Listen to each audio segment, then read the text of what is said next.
Welcome to my introductory video. I am going to Munich. We're off to the Eagle's Nest this weekend, and I do hope that the weather's going to pick up. Apparently tomorrow and Sunday is going to be nice. It's just a bit rainy on the way down to Munich right now. So the first thing I've got to do, fuel up and hit the road.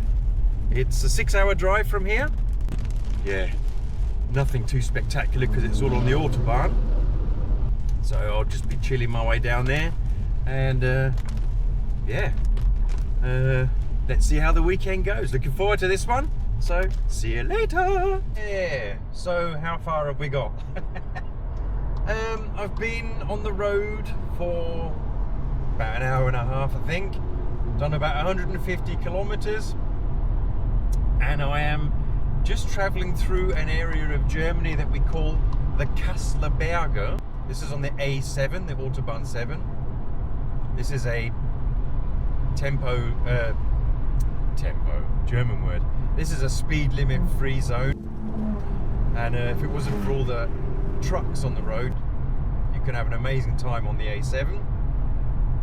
It's very wide, undulating. It's a bit like a roller coaster if you're going fast. I've got 445 kilometers to go, which is about 4.5 hours. But the rain has sort of stopped. I think the most of the water on the screen is coming from the road and not from above me. It's absolutely lovely here. You probably drive quite a long time before we actually see any industry or towns or anything, so it's all very woodland over here.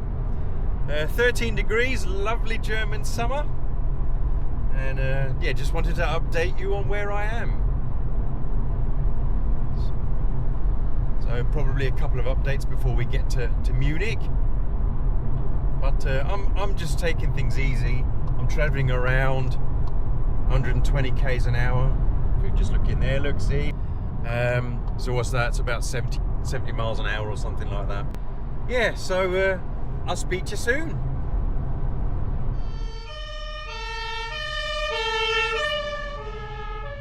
So this is what happens in Germany if you have a crash or something. Is that on the Autobahn, what happens here is if you have 3 lanes, everything moves into the left and the right hand lane and frees up the middle lane for the emergency services. Doesn't always work, and there's always a lot of critic behind people who don't form this safety lane, but it tends to work quite well. And as you've just seen, there's a fire truck just gone down the lane, so something's just recently happened. And in fact, actually Google Maps just showed me that there's a crash happened, so it must be something that just recently happened here. So let's just hope that everyone involved is okay. But yeah, just wanted to show you that is what they call a Rettungsgasse. And no, even as a motorcyclist, you're not officially allowed to drive down this. It's an offence. It's a legal offence to drive down that lane now. And you'd probably get openly, publicly scorned as well. You'll find yourself on YouTube. Yeah, so just wanted to show you that. I've got 360 k's to go. First crash, which is why I left early, because this on a trip this long, it's inevitable that something's going to happen. So, but I'm actually quite impressed how well this safety lane is working. It's not normally this good. So. I just told you about the motorbikes. What actually happens now is, yeah, you're not supposed to, but the authorities will let him go through. They're not going to bother about him. Well, I've hit a milestone. Well, I'm coming up to a milestone. I'm hitting the midway point on this journey, where I will have exactly 299 kilometers behind me and 299 kilometers in front of me. And I'll show you this any second now. There we go. So 299 kilometers done. and 299 kilometers to go. Ta-ta! Oh, time for a leg stretch and a pee break. 430 kilometers done, about 170 to go. That was my phone.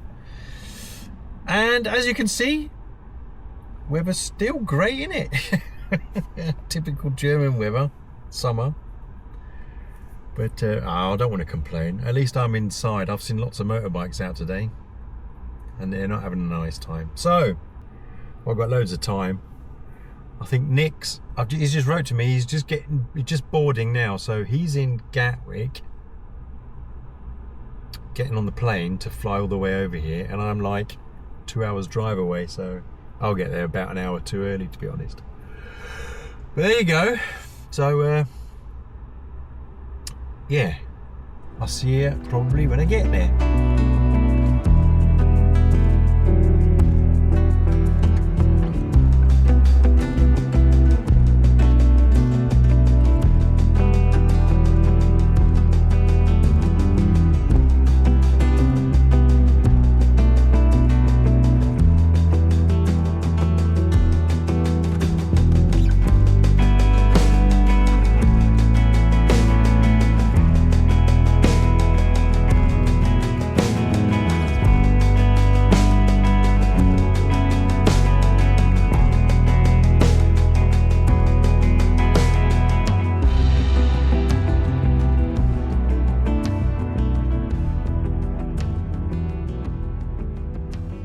I made it to the airport. 7 hours in the car. I think I had about 1 million road works, a couple of road blockages because of accidents, but we're at the airport and I've fueled up again, so we're nice and full again, and I'm waiting for Nick to get off the plane. I just literally saw him fly down, actually. EasyJet plane came in, so here we are. Just waiting for him to get off the plane, get through customs. That's probably going to take ages thanks to Brexit. And when he's off the plane, I'll go and get him. I'm waiting at the petrol station because it cost me like 3 euros for every 10 minutes to wait there. So I've just waited at the petrol station. So go and get him.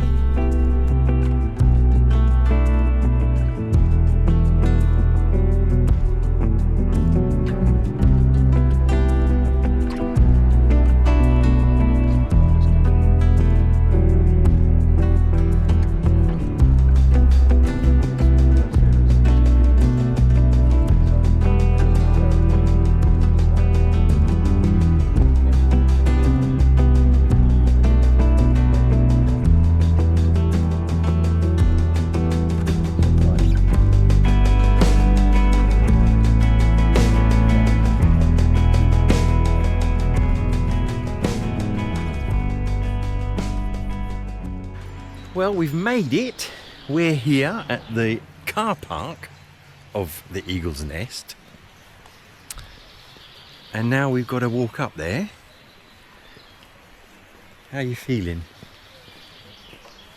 Like you, mate. Elated to be here. Yeah, of course. To see some historical culture. And yeah, I'm looking forward to the bus drive up there. It'd be nice. Perched 1,834 meters above the Bavarian Alps, this is the Kehlsteinhaus, better known to the world as the Eagle's Nest. Today, it's a breathtaking viewpoint, but its history is deeply tied to one of the darkest eras of the 20th century. Built on top of a rugged mountain ridge, it looks like an impossible feat of engineering. But why was it built, and what actually happened here? Contrary to popular belief, Adolf Hitler didn't order its construction. The Eagle's Nest was actually a massive birthday present. In 1938, Martin Bormann, a high-ranking Nazi official, had it built as a 50th birthday gift for Hitler from the Nazi Party. The project was an absolute logistical nightmare. Over 3,000 workers laboured through brutal alpine winters carving a winding 4-mile road into solid rock in just 13 months. It cost the equivalent of about $150 million in today's money. But getting to the top required more than just a road. If you visit today, you'll experience the same dramatic entrance designed for dictators and international diplomats. First, you walk through a cold 200-foot tunnel drilled straight into the heart of the mountain. At the end of the tunnel sits a brilliant, polished brass elevator, lined with green leather and mirrors. This elevator lifts you to the final 400 feet through the inside of the mountain in just 41 seconds, placing you right inside the building. So here is the greatest irony of the Eagle's Nest. Hitler barely used it. He was terrified of heights, claustrophobic in the elevator, and deeply paranoid about the building being struck by lightning or targeted by an airstrike. Records showed he visited fewer than 14 times, preferring to stay at his massive estate lower down the mountain. Instead, the building was mostly used to entertain foreign dignitaries and to impress his guests. As World War II drew to a close, the area was heavily bombed. But the Eagle's Nest miraculously survived untouched. In 1945, Allied troops, including the famous Easy Company from Band of Brothers, captured the mountaintop, famously drinking Hitler's stored wine on his terrace. Today it stands as a restaurant and a historical monument, a stark reminder of the past, surrounded by some of the most beautiful views you can find in Europe.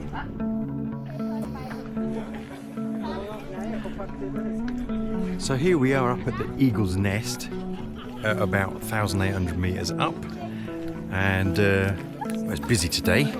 So on one side, behind me, I've got the German side, which is the lowlands, and on the other side, behind me there, is the Austrian side, which is the mountainous side.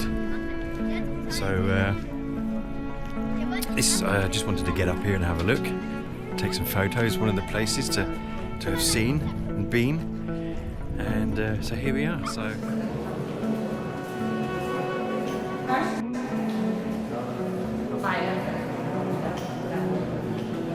I had a bit of a shock. I wanted to get my camera out of my bag and it was stuffed in a corner and I couldn't reach it, and I thought I left it on the table upstairs or something. I mean, panicked a little bit here.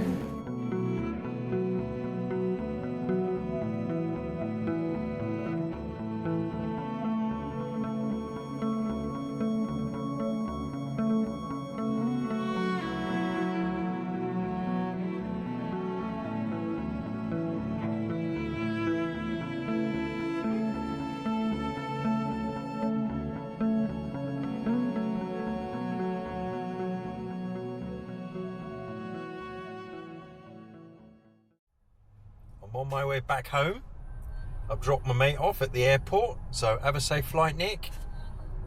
And I've got as far as Ingolstadt, and I'm stuck in traffic on a Sunday. Where is everyone going on a Sunday? I'm probably going to find out that today was the day you shouldn't go anywhere because school holidays have stopped or something. So anyway, I've got a couple of kilometers of traffic in front of me. Everything is come to a standstill. There's an ambulance just gone up the road. Gotta hope nothing's happened. So yeah, all this thing about getting on the German autobahns and having no speed restrictions, well, this is a portion of that autobahn, but I'm not going anywhere fast. So well, there you go, just wanted to let you know.